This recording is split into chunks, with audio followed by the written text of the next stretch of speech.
Bismillahirrahmanirrahim. Assalamualaikum warahmatullahi wabarakatuh.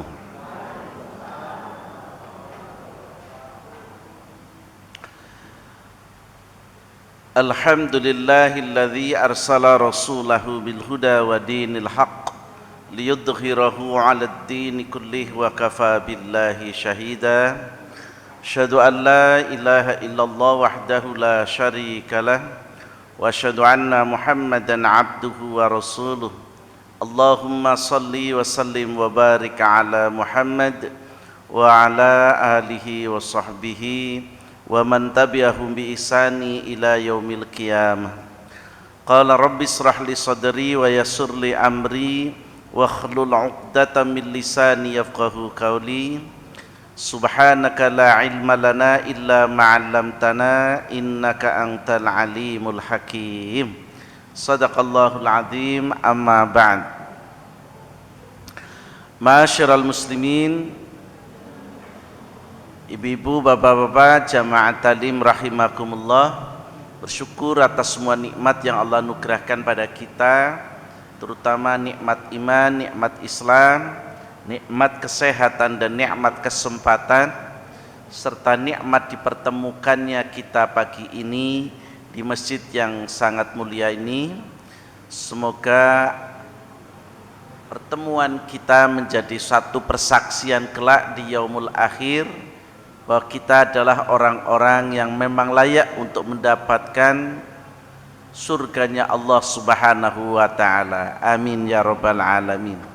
Salawat dan salam semoga senantiasa tercurahkan kepada uswah kita, suri tauladan kita, habibana wa nabiyana Muhammad sallallahu alaihi wasallam, serta keluarganya, para sahabat-sahabatnya, dan semoga sampai kepada kita sebagai umatnya, umat yang berharap akan syafaatul utmanya nanti di yaumil akhir. Amin ya rabbal alamin.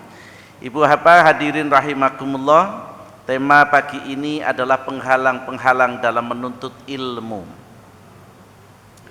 Namun sebelumnya kita perlu membahas terlebih dahulu bahwa menuntut ilmu itu hukumnya dibedakan menjadi dua. Yang pertama, bahwa hukum menuntut ilmu itu ada yang fardu ain, ada yang fardu kifayah. Kapan menuntut ilmu itu dihukumi fardu ain dan kapan menuntut ilmu itu dihukumi fardu kifayah? Ketika kita belajar tentang ilmu agama seperti yang sekarang kita lakukan, maka menuntut ilmu yang kita lakukan ini adalah berhukum fardu ain, kewajiban setiap individu, kewajiban setiap manusia itu menuntut ilmu untuk belajar ilmu agama.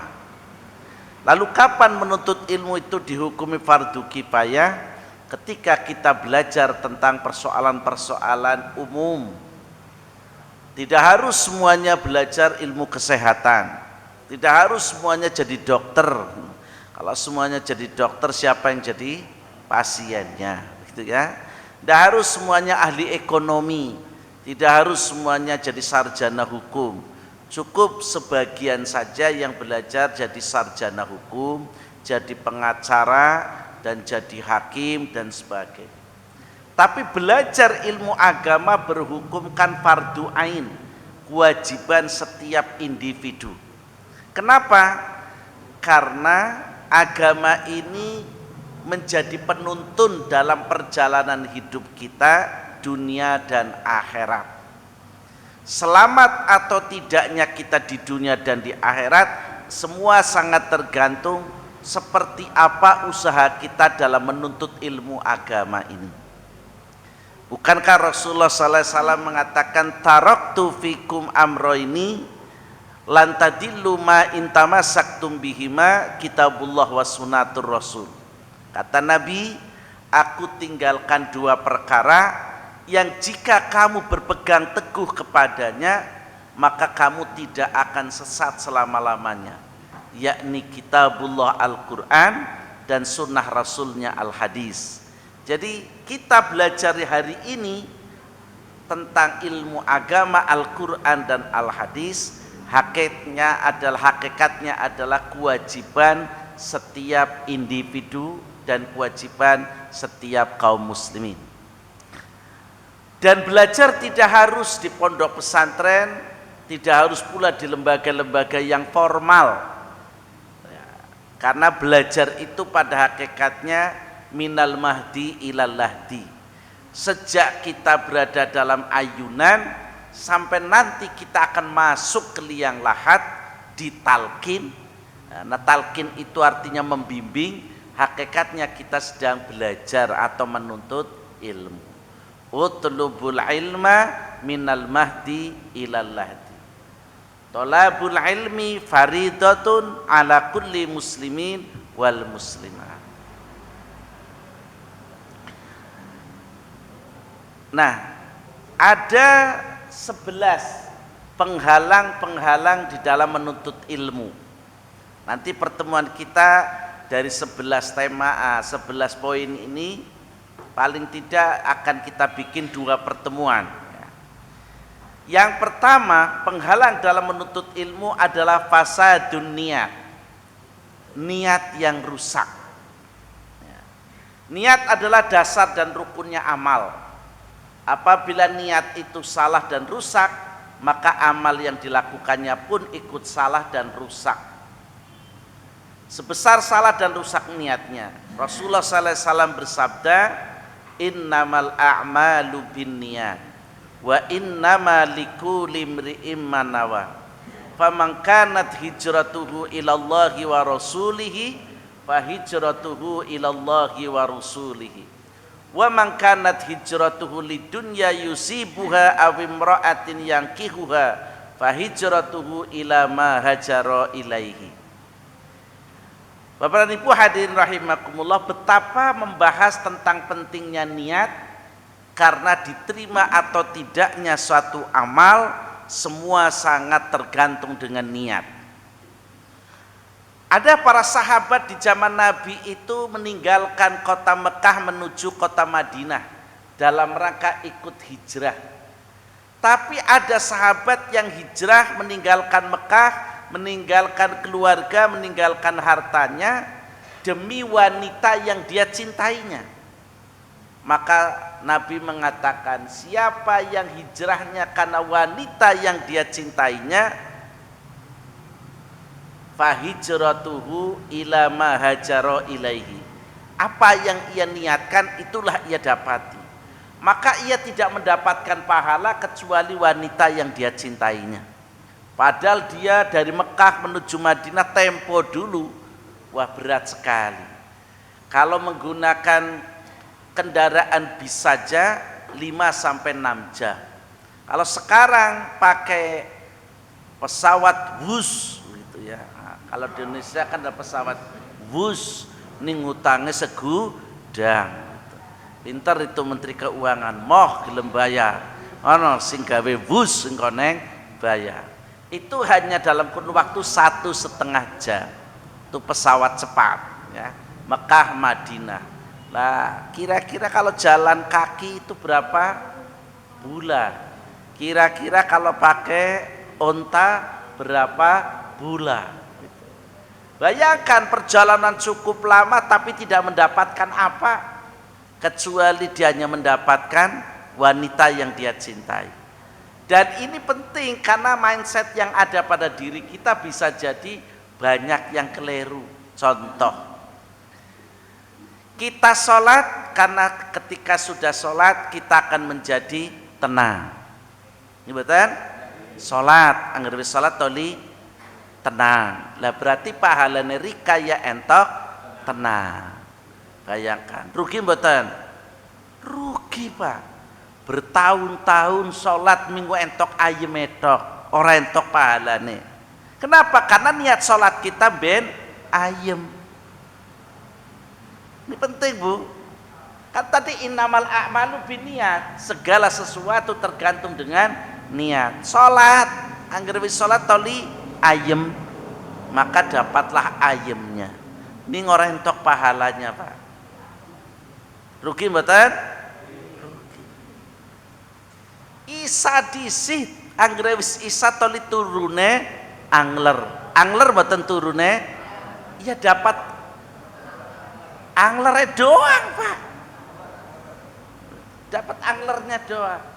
Maka betapa banyak orang melakukan satu amalan ia tidak mendapatkan apa kecuali apa yang menjadi keinginannya itu. Dan inilah ya hal-hal kenapa menjadi penting. Hampir di setiap kitab, bab toharoh, bab sholat, ya, maka mesti diawali dengan bab pertamanya adalah babun niat, bab tentang niat. Lah disinilah pentingnya orang punya ilmu Pak. Makanya apa? Wala takfu ma laisa laka bihi ilm. Inna sam'a wal basara wal fu'adha kullu ulaika kana anhu mas'ula. Jangan kamu sekali-kali mengerjakan satu amalan yang kamu tidak tahu tentang ilmunya. Karena pendengaran, penglihatan dan hati semua itu akan dimintai pertanggungjawabannya. Nah, inilah pentingnya belajar ilmu agama. Maka ketika niatnya rusak, rusaklah pula.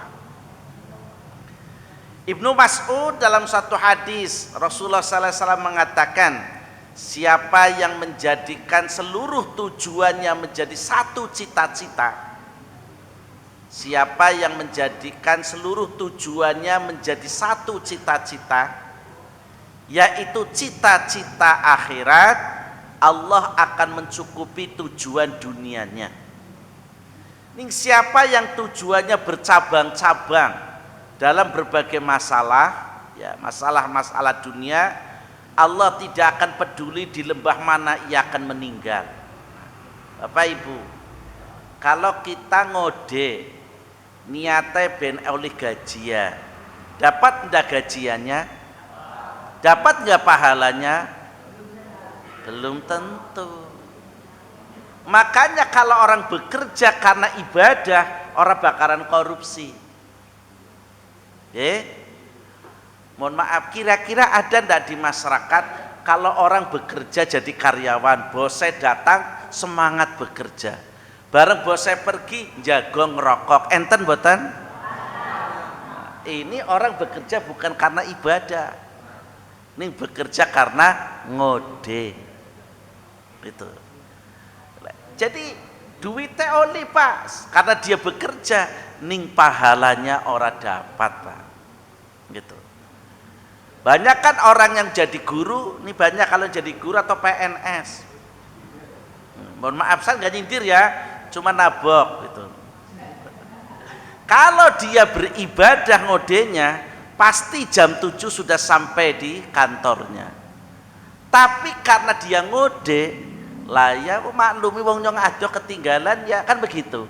Karena dia niatnya bukan ibadah, niatnya ngode. Jadi sing penting toli kerja begitu, bukan sing penting ibadah. Maka ayat akan ketemu wa ma khalaqtul jinna wal insa illa liya'budun. Kamu kan diciptakan oleh Allah untuk ibadah, bukan untuk ngode. Gimana? Walaupun dalam ngode itu hakikatnya kalau punya ilmu adalah ibadah. Makanya apa? Semua aktivitas itu kalau diniati dengan ibadah, nggak ada orang korupsi, nggak ada orang akan mencuri, karena niatnya ibadah. Masa ada orang niat aku ibadah lah, arep nyuri, ada ndak? Masa arep nyolong ibadah gitu? Nggak ada. Gitu. Ya Bu ya. Jadi ini mari kita luruskan.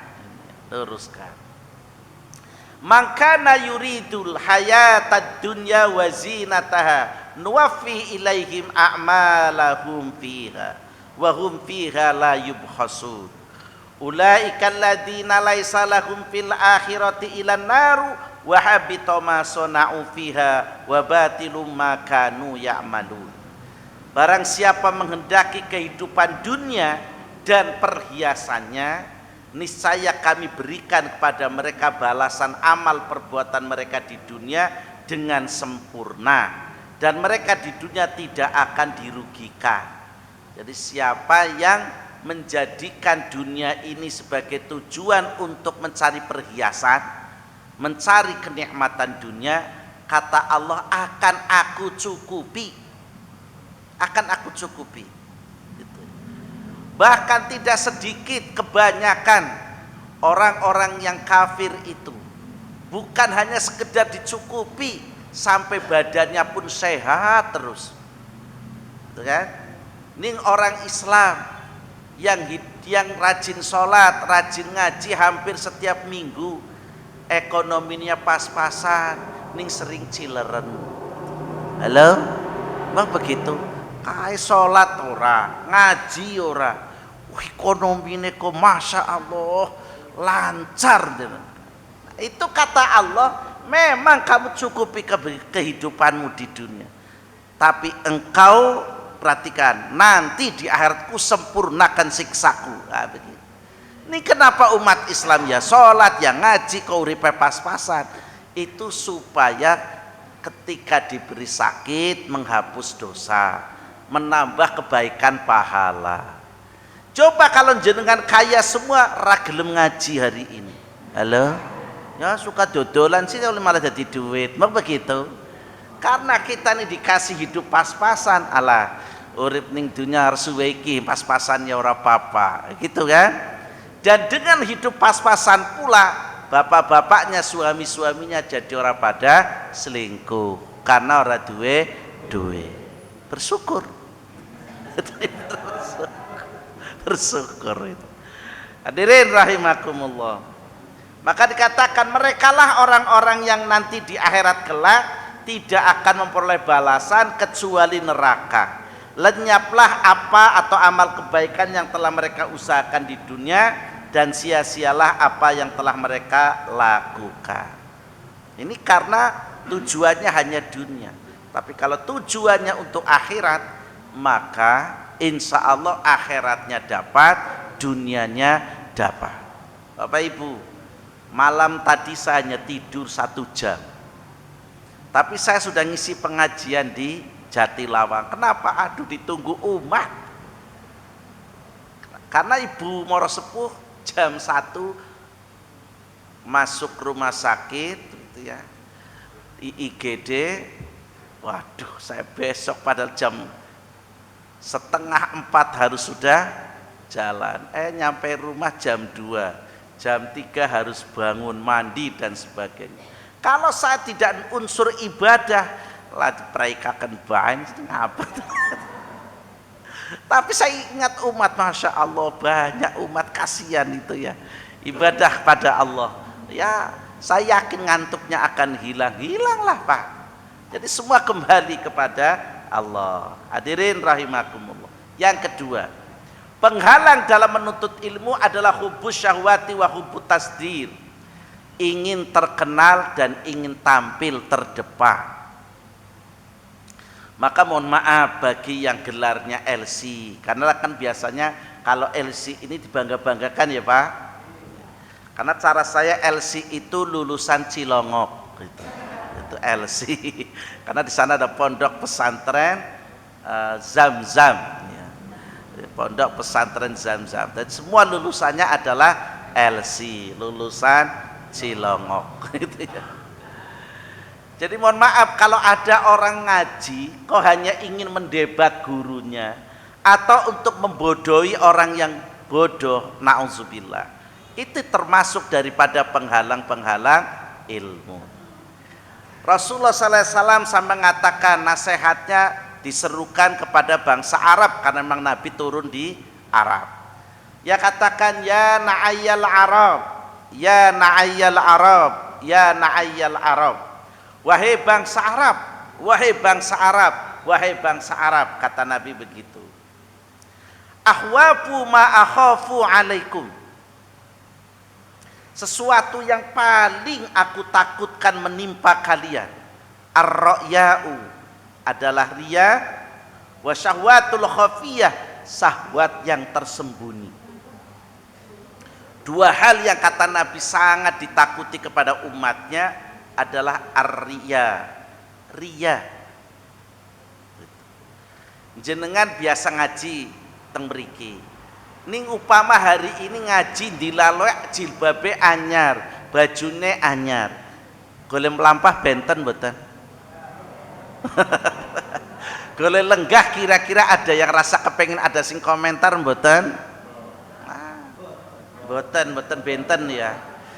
Mari kita bicara tentang kejujuran hati. Upama nih, ada anak kokam, kalau tidak pakai baju kokam biasa. Baju sama-sama pakai baju. Kira-kira kalau mengenakan baju kokam lengkap dengan sepatunya jalannya benten mboten? Benten itu. Jenengan jadi among tamu. Ya, jadi among tamu nang hajatan. Padahal bajunya baju sewa. Ini golek matur, golek ngendika, kalau golek melampah benten mboten? Benten. Itulah arya. Itulah arya. Itu bahaya sekali, Pak. Jadi makanya apa? Bagaimana cara mengkikis? Ya harus dengan pelan-pelan, harus dengan ngaji, harus bersihkan hatinya, begitu.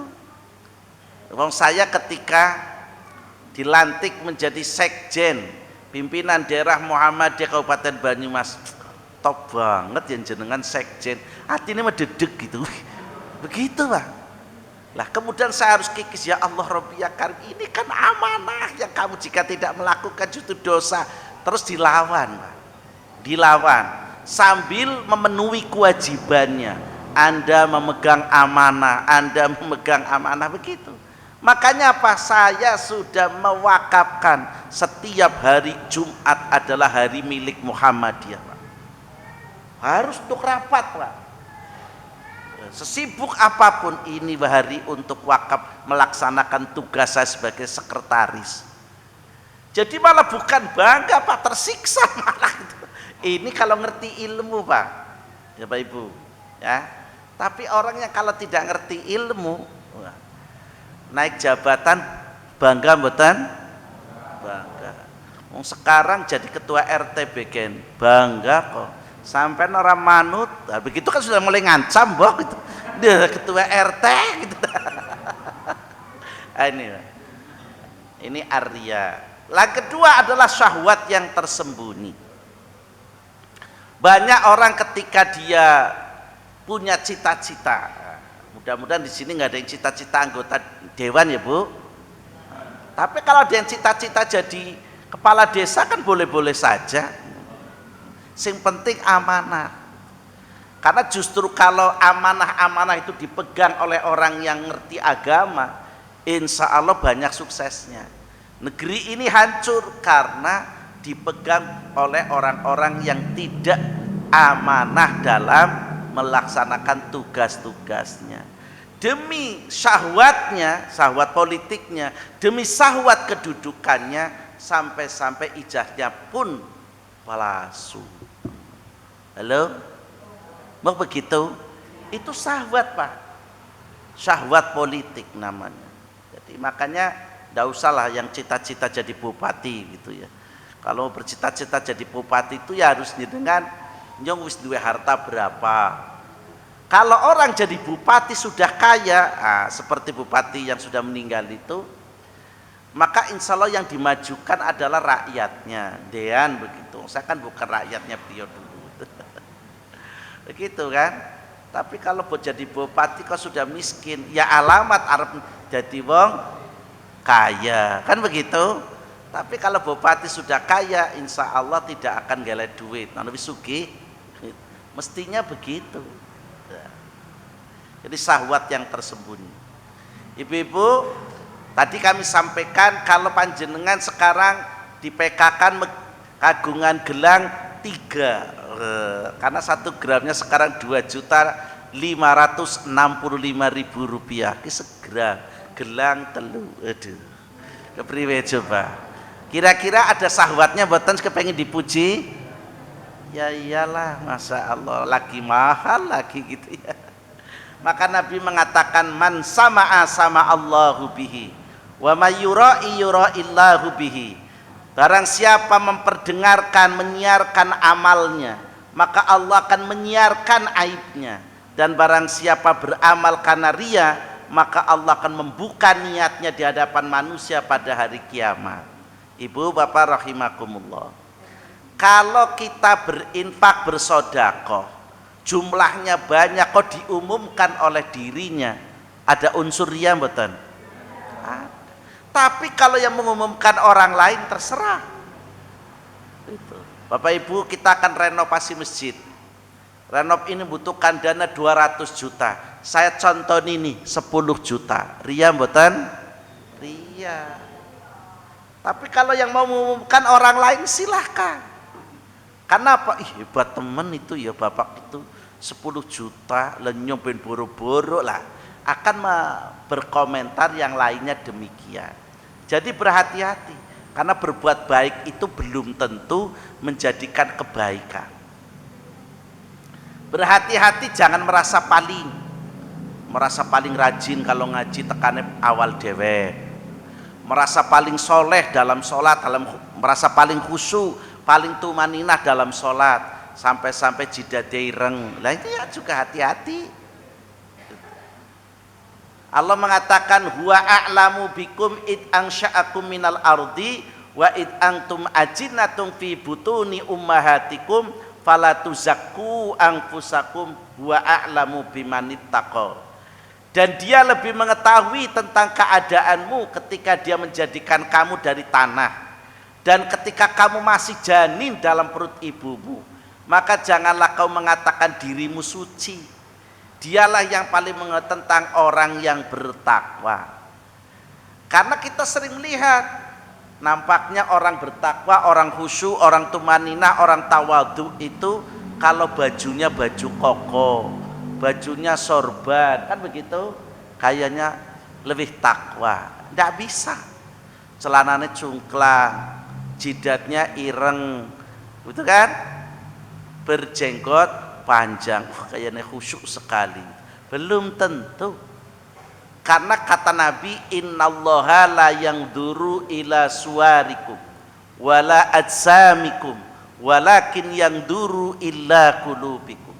Sesungguhnya Allah tidak akan melihat rupa atau lahiriah kamu, gerak-gerik kamu, tetapi Allah akan melihat apa yang tersembunyi di dalam hatimu.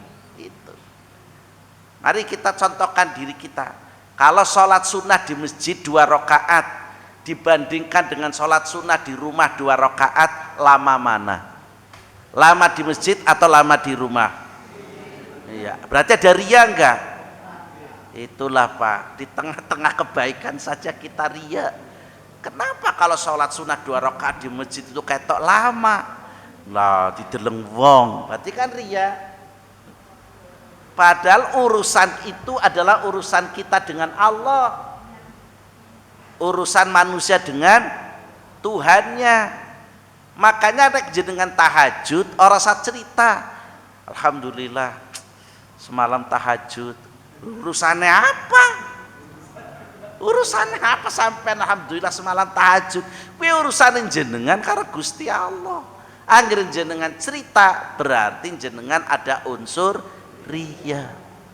Jadi kebaikan saja bisa mendatangkan keriaan. La tuzakku anfusakumullahu a'lamu bi ahlil birri minkum. Janganlah menyatakan diri kalian suci, sesungguhnya Allah yang lebih tahu manakah yang paling baik di antara kalian. Allah yang tahu, bukan manusia.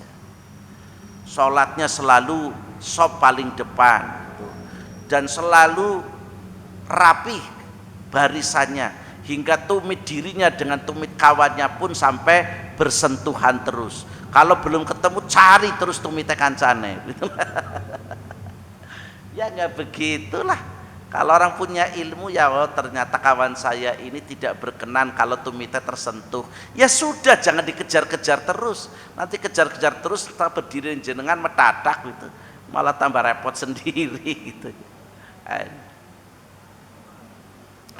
Kesalahan diri tidak tampak, kesalahan teman jelas. Orang suka mencari, mengomentari kekurangan orang lain, tetapi tidak pernah mencari kekurangan dan kesalahan diri. Maka saya ketika menyampaikan seperti ini, itu hakikatnya saya lagi menasehati diri saya sendiri. Ibda binafsi, menasehati diri sendiri. Yubasiru ahadukumul alqadati fi ayuni akhihi wa yansal al-jaddalu au jadda'u fi aini nafsi. Salah seorang dari kalian dapat melihat kotoran kecil di mata saudaranya, tetapi dia lupa akan kayu besar yang ada di matanya. Hadis Bukhari dalam kitab Adabul Mufrad nomor 592. Kalau penjelasan bahasa saya begini, seseorang bisa melihat ketepnya orang lain.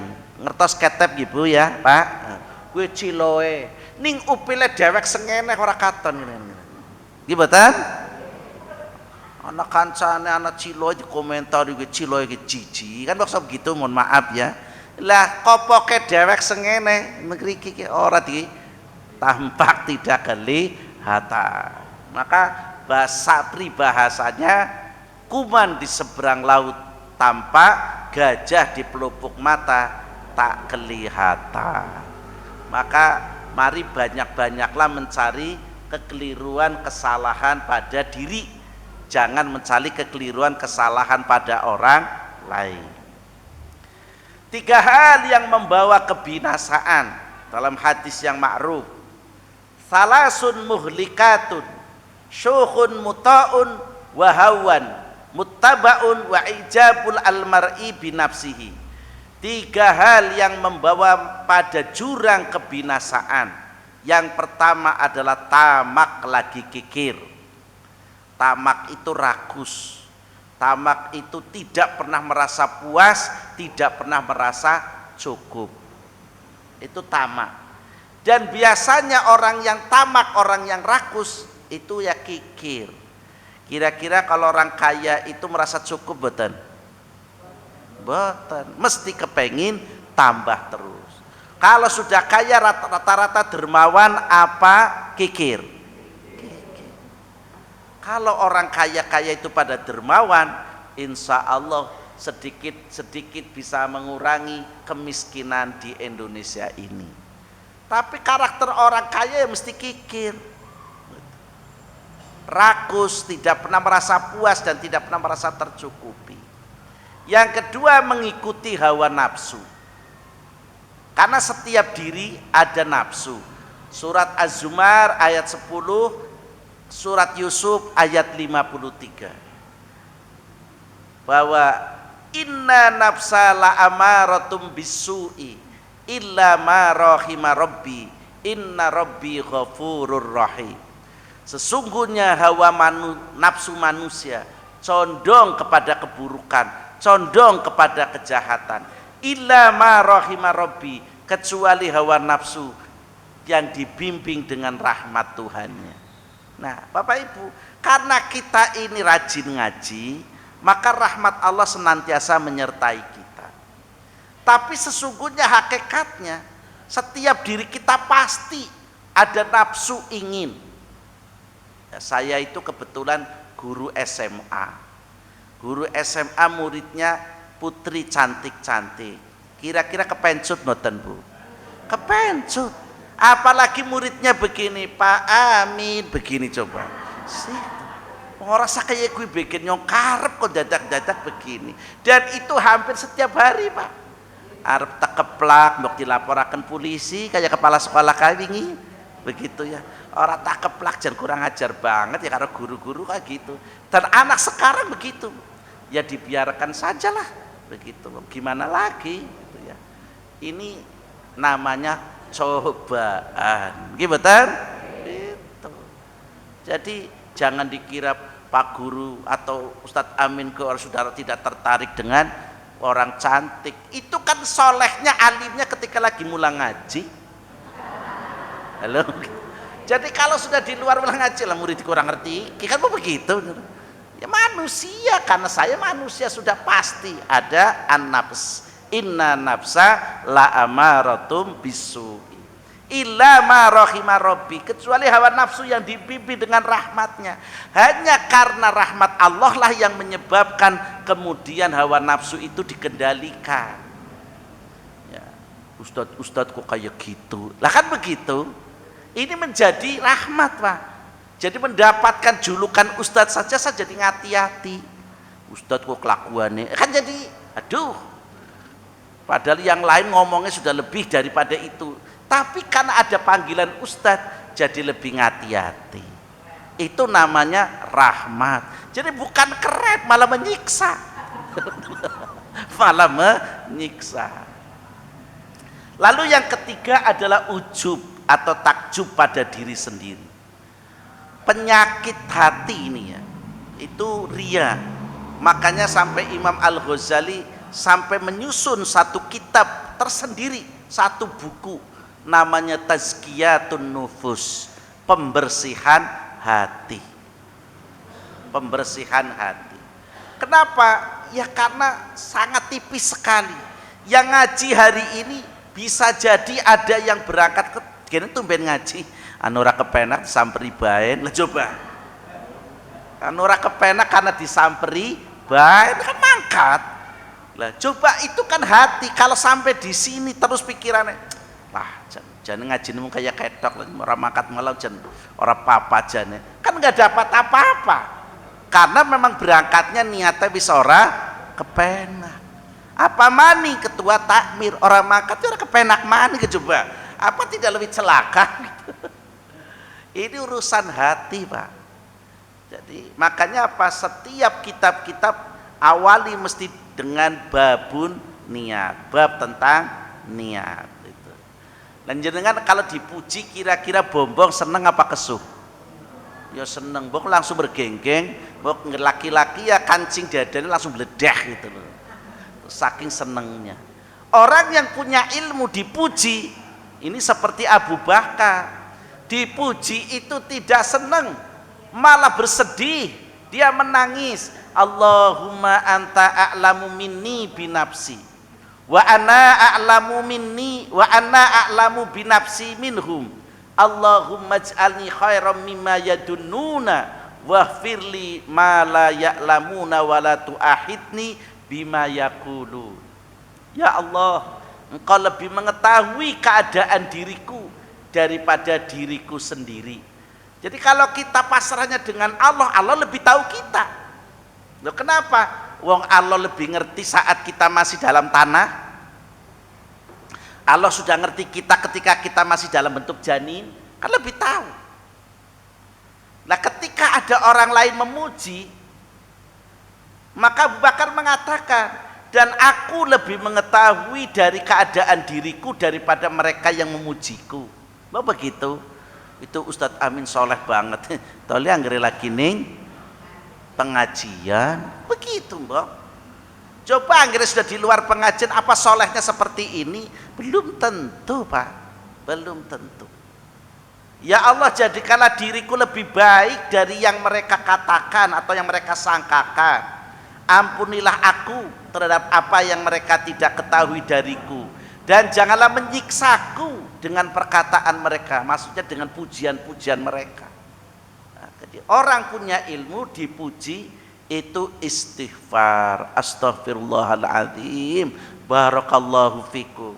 Ya Allah, kami mohon maaf akan kesalahanku, mudah-mudahan kamu mendapatkan keberkahan. Minta ampun kepada Allah diri, mendoakan kepada orang yang memujinya. Pernah mboten kados niku? Halo? Nah, dipuji siapa dhisik? Tan begitu. Bu, jenengan damel rumah enggal. Karena sekarang kan banyak rumah kecil tetapi modelnya bagus. Model-model bangunan rumah sekarang kan antik-antik. Yang lain jenis rumahnya sama, tapi jenengan buat rumah dengan model yang beda.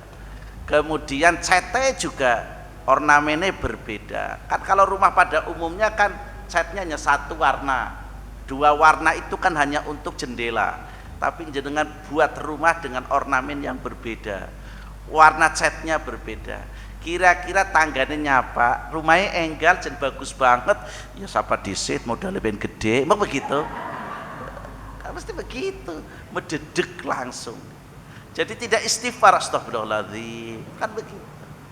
jenengan kagungan mobil enggal, kebetulan ada satu arah tetangganya lagi melampah, kira-kira jenengan berhenti ditumpakaken apa jenengan klakson? Klakson kan sombongnya. Begitulah manusia ya. Kalau kita tidak akan mencari-cari kesalahan diri, nggak akan ketemu Pak. Tapi aslinya kalau kita mau dilecehi diri, ya Allah ternyata banyak sekali ya kita ini ya riaknya. Nah begitu. Yang ketiga, at-tafritu fi khalaqatil ilmi, lalai menghadiri majelis taklim, majelis ilmu. Rata-rata kebanyakan sekarang ini banyak orang sadar ngaji bareng wis pada pensiun.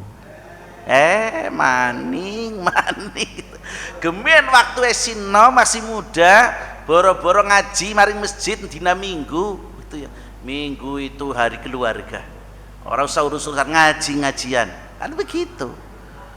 Bareng wis tua wis sepuh jadi nini kaki-kaki ke mikir, aduh nyong wis jadi apa istilahnya simak tupa. Halo, apa Bu?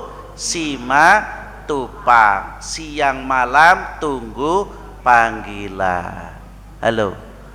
Jadi kalau sudah disimak tupang ya jadi layang ngaji.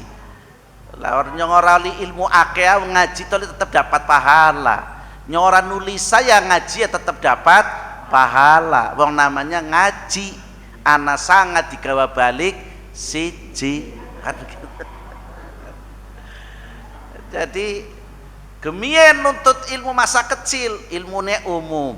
Anunya kepengen jadi guru bahasa Indonesia, ya belajar ilmu bahasa Indonesia itu. Lah bareng wis sepuh gene nyong, orang ngerti apa-apa ya. Salat, mohon mau apa? Saya punya jamaah, sudah sepuh Pak. Orang ngerti nek badak salat asar ki ora nana salat ba'diyah nih kerjakan Pak. Ya diguyung wong itu alah kan. Ning masjid Bapak Ibu, di masjid sarjana kurang apa coba? Nah, kurang ajar Mbok. Lah sudah jadi sarjana guru lagi. Lah kok sholat asar, kok sholat sunnah ba'diyah? Ya saya jawab itu lagi saking semangatnya begitu. Itu dan itu nyata, bukan saya cerita ngarang gitu ya. Ini akibat tidak pernah punya ilmu begitu.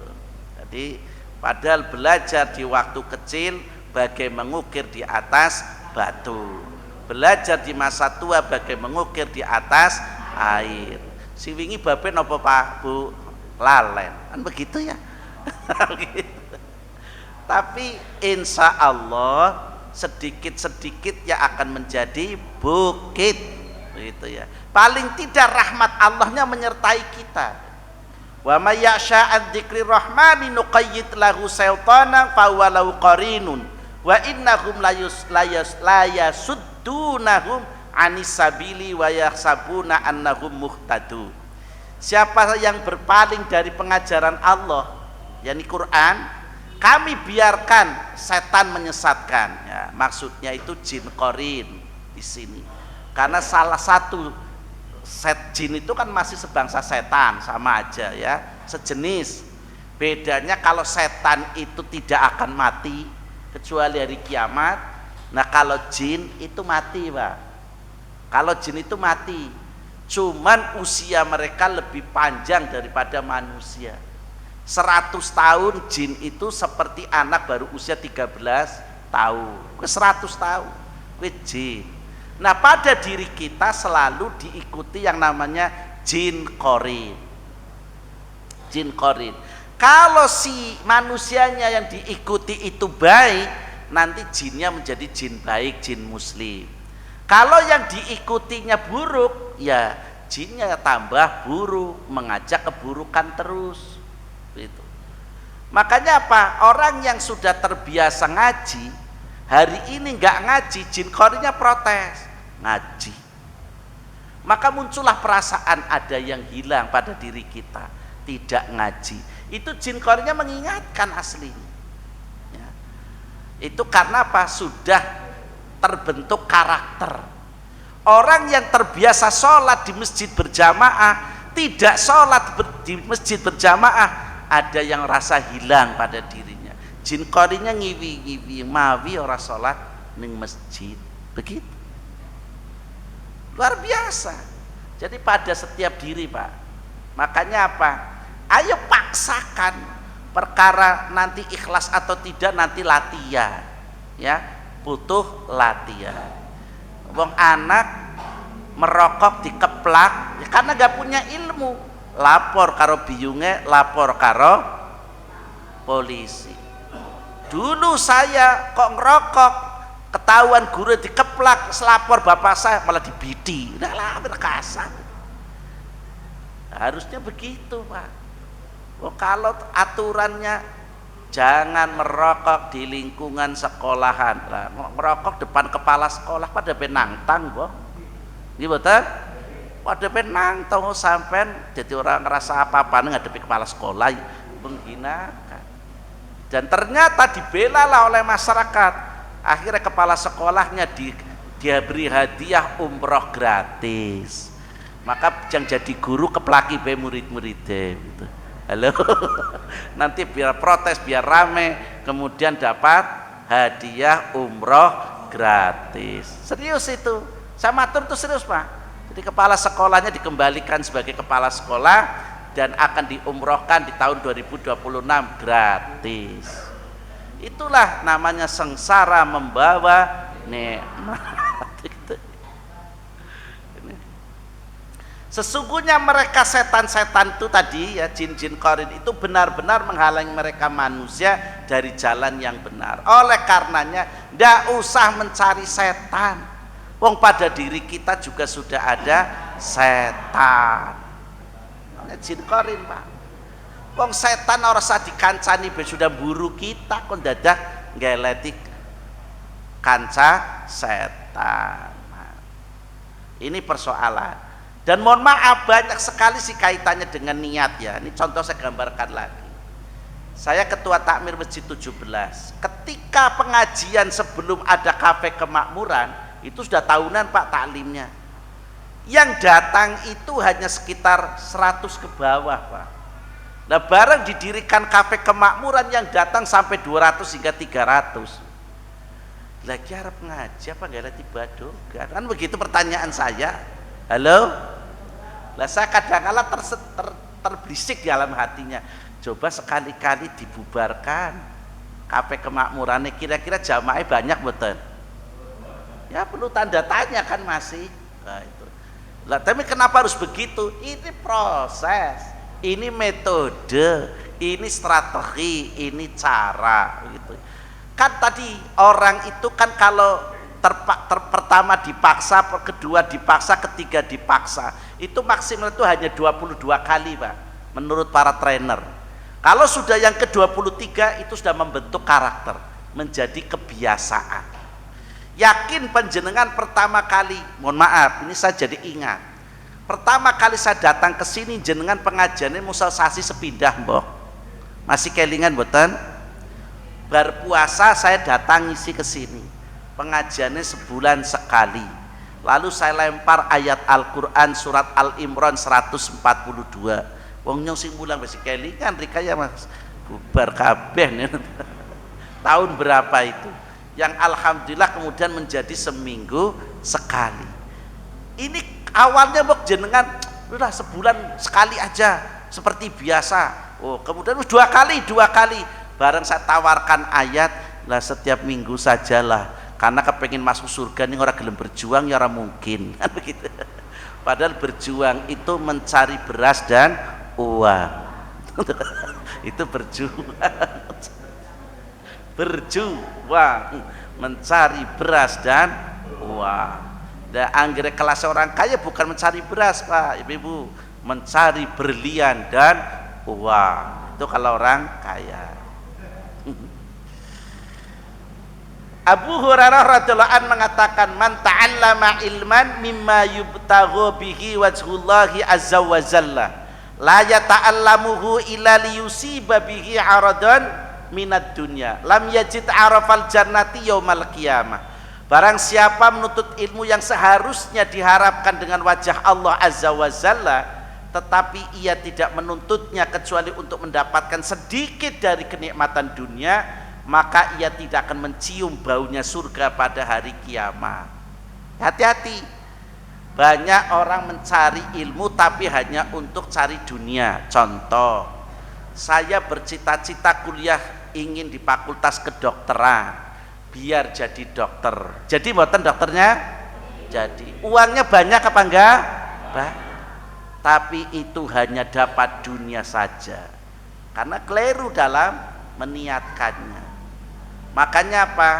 Tadi bicara tentang siswa dan murid guru, itu banyak peristiwa Pak Ibu.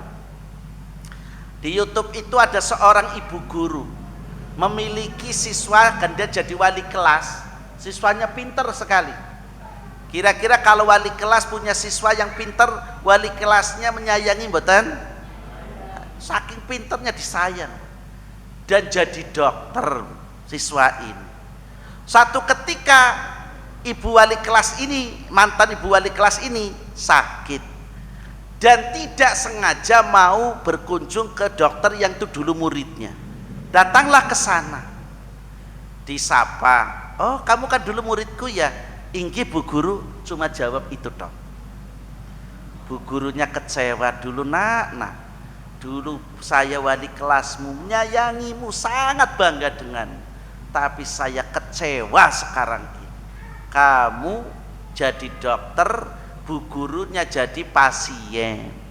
Ditanya, kamu kan dulu muridku?" "Iya Bu," cuma jawab begitu dong. Bu gurunya pulang, bayar, enggak bayar aja. "Oh, kami ini pasien," bayar. Tapi pulang dengan kecewa. Nah sekarang kalau orang melakukan kebaikan dibalas dengan seperti itu, kira-kira kesuh boten? Dulu boleh menyayangi kan luar biasa. Ini karena gak ikhlas Pak. Ini karena berangkat dari tidak, ya saya menyayangi kamu karena kamu pinter kan, bukan karena dia manusianya kan, karena kamu pinter kamu saya sayangi gitu loh. Ini ada murid satu ketika yang sayangnya Pak betul-betul ikhlas. Tidak karena pinternya, biasa saja menyayangi murid rata-rata karena kepandaiannya rata-rata. Suatu ketika bu guru ini maghriban bawa motor, hujan gembes. Si murid ini karena merasa dulu gak pinter, capingnya ditutupkan begini biar bu gurunya orang ngerti wajahnya. Dia nyapa, "Ibu bane gembes nggih?" "Inji, bisa saya bantu saja Bu, saya yang dandani." "Oh boleh." Dibawalah oleh si anak itu ke tukang bengkel, diandani. Setelah itu dilap dulu biar tidak basah, antarkan ke tempat yang tadi bu guru menunggu. Ditanya, "Kamu sinten?" "Saya murid ibu." Bahagia mana bu guru tadi? Bahagia yang jadi dokter atau bahagia dengan anak yang kemampuannya pas-pasan? Kemampuan pas-pasan. Dia menyapa, dia menolong, dan dia mengakui saya muridnya ibu. Bayangkan, ini pelajaran, betul pelajaran. Makanya apa? Guru yang mengajar dengan lisan maka sampai kepada telinga. Muridnya pintar Pak, karena transformasi ilmu, bukan mendidik. Kalau mendidik itu dari hati. Maka lagi-lagi Al-Ghazali berkata, orang yang menyampaikan ilmu dengan lisan sampai ke telinga, orang yang menyampaikan ilmu dari hati sampai ke hati. Betapa persoalan-persoalan hati ini menjadi penting. Maka hati kemarin atau tadi kami sampaikan terbagi menjadi 3, ada qalbun salim, ada qalbun marid, ada qalbun mayit. Ada hati yang selamat, damai, ada hati yang sakit itu ya, dan ada hati yang sudah mati. Bayangkan orang menuntut ilmu, orang berbuat sesuatu yang mestinya untuk menghadapkan wajah Allah, untuk Allah, tapi hanya untuk kepentingan dunia, ya maka dia hanya dapat dunianya. Bukankah ayatnya sudah cetha, "Wa ma khalaqtul jinna wal insa illa liya'budun." Semua aktivitas hidup ini untuk ngabdi, untuk ibadah. maka apa? Dunianya didapati, akhiratnya didapati. Man arada dunya fa alaihi bil ilmi wa man aradal akhirata fa alaihi bil ilmi wa man aradahuma fa alaihi bil ilmi. Orang yang ingin mendapatkan kebahagiaan dunia harus dengan ilmu, ingin mendapatkan kebahagiaan akhirat juga dengan ilmu, dan ingin mendapatkan keduanya pun harus pula dengan ilmu. Dari Ka'ab bin Malik radhiyallahu an, Rasulullah SAW bersabda, man talabal ilma liyujariya bihil ulama'a au liyumari'a bihi sufaha'a au yatrifa bihi wujuhan nasi ilaihi adkhalahu Allahun nar. Barang siapa menuntut ilmu untuk menandingi para ulama, menuntut ilmu biar menandingi ulama, ini kan berarti sudah sombong ya niatnya. Atau mendebat orang yang bodoh, wis lawang sekolah orang kakean ngeyel, ini mohon maaf, hati-hati Pak. Saat upama saya matur begitu kepada orang lain yang nggak sekolah, wis harus kakek ngomong sampai sekolah orang debat, ini termasuk di sini. Hati-hati. Ngaji ora malah mula ngaji. Kan kadang-kadang begitu ya Bu. Ada orang tidak pernah ngaji, jenengan sing rajin ngaji, itu kan dilalok keliru, jangan begitu. Nyong ora tahu ngaji, tapi ya jangan perlu saya ingatkan, gemagus bener ya, wong nyosi ngaji ben ora matur kayak gue, kok kan begitu ya. Enten mboten? Banyak gitu. Kenapa? Biasanya kalau orang ngaji itu malah justru berhati-hati, arep nasihati orang, ada wong nyong ben ilmune pirah ora kok arep nasihati orang, kan begitu. Ini kadang kala orang yang tidak pernah ngaji merasa dirinya mampu, merasa dirinya mampu dan bisa lalu menasehati orang lain. Ya ini masalah di dalam kehidupan. Maka orang itu tadi jika nuntut ilmunya hanya untuk mendebat orang lain, untuk menandingi tokoh yang ada di tengah masyarakatnya, maka sekali lagi dia tidak akan mencium baunya surga, bahkan dia akan masuk ke dalam neraka. Kenapa? Apa yang dia kerjakan tidak bernilaikan pahala. Belajar sampai kalau jadi sarjana paling tidak 4 tahun, nggak ada pahalanya Pak, karena niatnya yang keliru itu. Majelis taklim, tempat malaikat rahmat menaunginya. Ini la yaqudu qaumun yadhkurunallaha illa hafathumul malaikatu wa khashiyatuhumur rahmatu wa nazalat alaihimus sakinatu wa dzakarahumullahu fi man indah. Tidaklah suatu kaum duduk berzikir kepada Allah Subhanahu wa taala kecuali akan dinaungi oleh para malaikat. Nah, kita duduk di sini di majelis taklim hamba Allah. Duduk dalam satu majelis taklim, duduk dalam rangka menuntut ilmu. Ribuan malaikat itu turun menaungi kita, seraya mendoa kepada kita dengan doanya Allahumma firlahum warhamhum. Ya Allah, ampuni hamba-hambamu yang berada dalam majlis itu, warhamhum, dan kasih sayangilah. Diliputi rahmat. Nah, kalau kita ngaji, rahmat Allah datang menyertai kita dan akan turun kepada mereka ketenangan.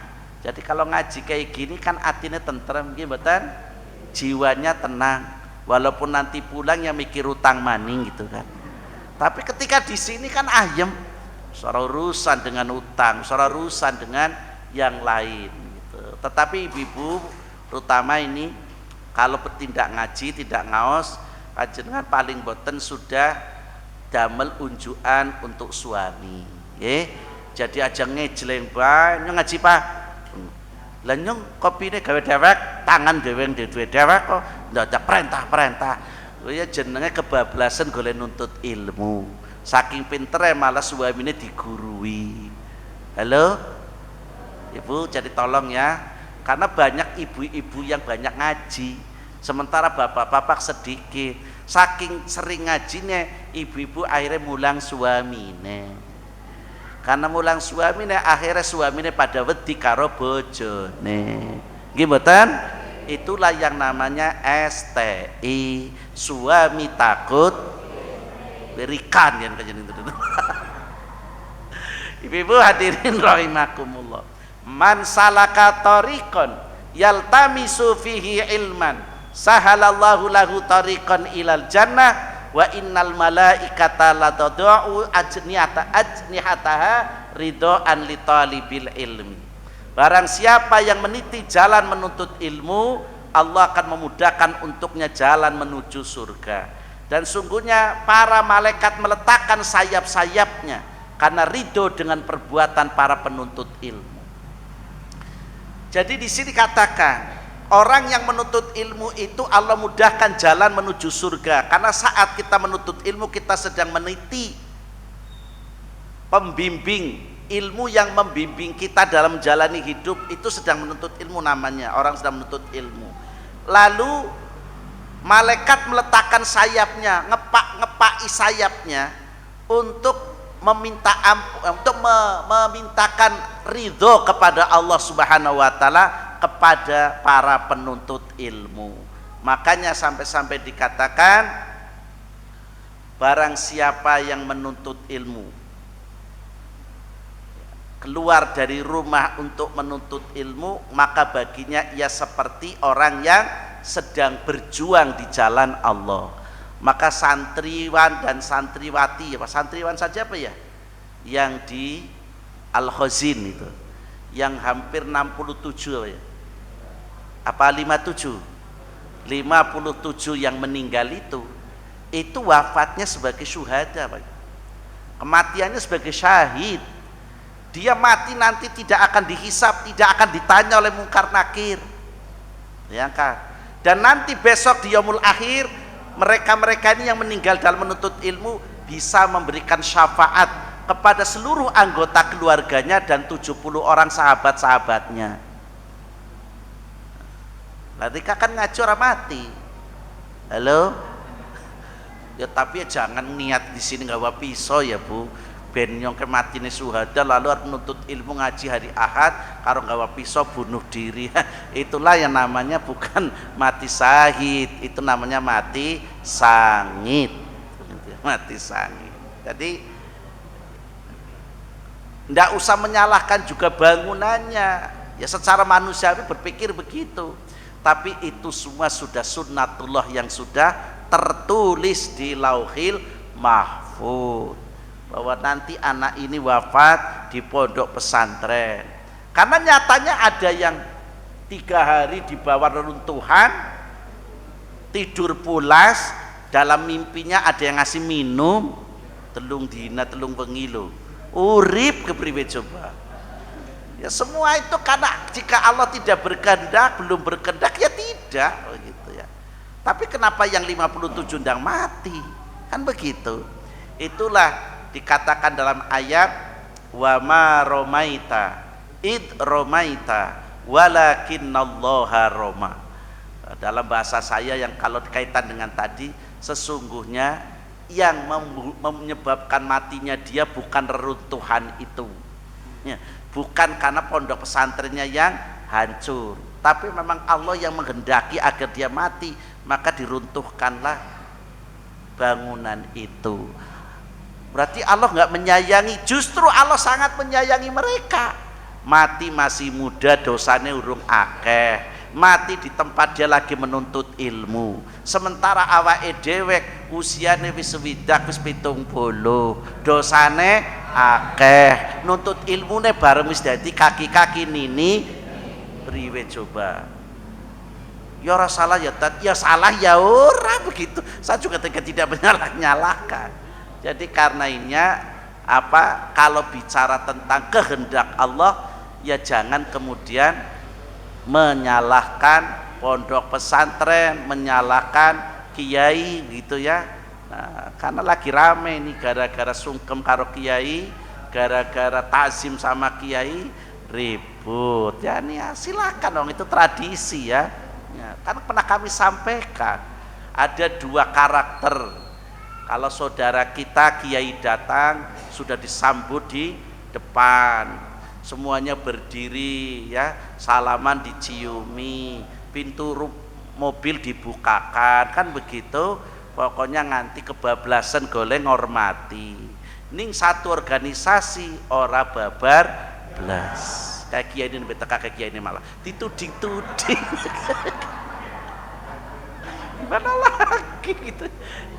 Ya begitulah. Jadi itulah namanya karakter. Sing salah siapa ya, mawi-mawi jangan berada di kolong itu, kan begitu. Jadi tidak usah kemudian dimasalah-masalahkan. Maka ibu bapak sudah jam 8:15. Nanti yang 7 poin kita lanjut pada pertemuan yang akan datang insya Allah. Nasrun minallah wa fathun qarib wa basyiril mu'minin. Ada pertanyaan? Cukup napa? Cukup. Assalamualaikum warahmatullahi wabarakatuh.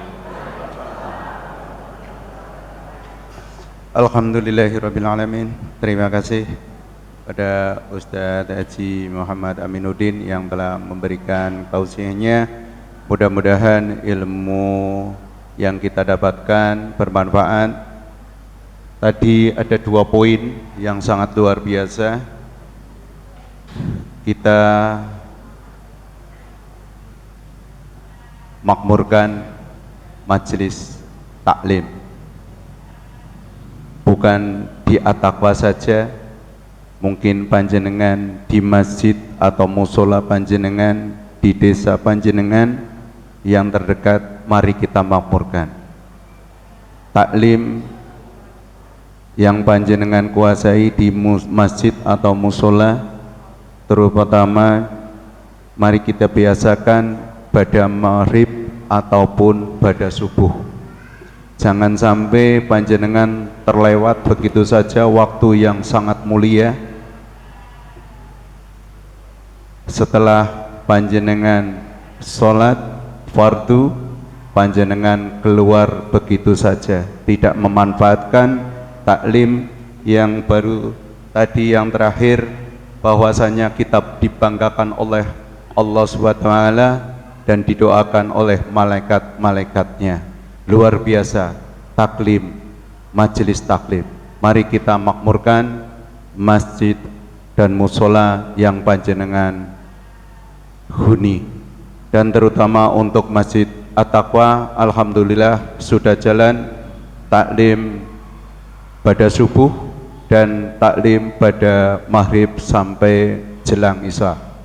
Demikian, mari kita tutup Masjid Taklim pada pagi hari ini dengan penutup doa. Kita iringi. Bismillahirrahmanirrahim. Subhanakallahumma wa bihamdika asyhadu an la ilaha illa anta astaghfiruka wa atubu ilaik. Wassalamualaikum warahmatullahi wabarakatuh.